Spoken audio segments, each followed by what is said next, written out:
Sekarang, jika kalian memiliki pemberitahuan bahwa sistem kalian kehilangan komponen runtime yang dibutuhkan oleh OBS Studio, apakah kalian ingin mendownloadnya? Jika ketika kalian menginstal OBS, terdapat pemberitahuan seperti ini, kalian klik yes. Sekarang, di sini, kalian harus mendownload Visual C 2019 Redistributable yang tidak terdapat pada komputer kalian. Tentunya, versinya akan berbeda jika kalian menggunakan OS 32 bit.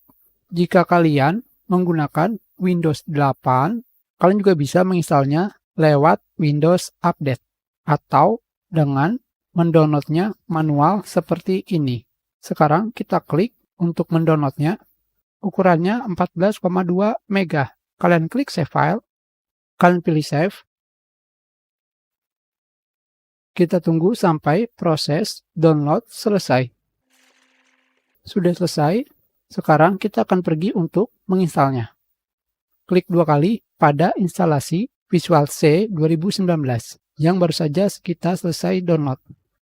Klik Run, centang I agree, install, pilih yes.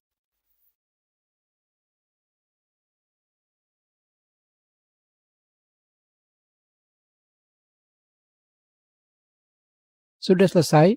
Sekarang kita klik Close dan kita ulang menginstal OBS Studio. Klik 2 kali pada aplikasi OBS Studio, klik yes, pilih next.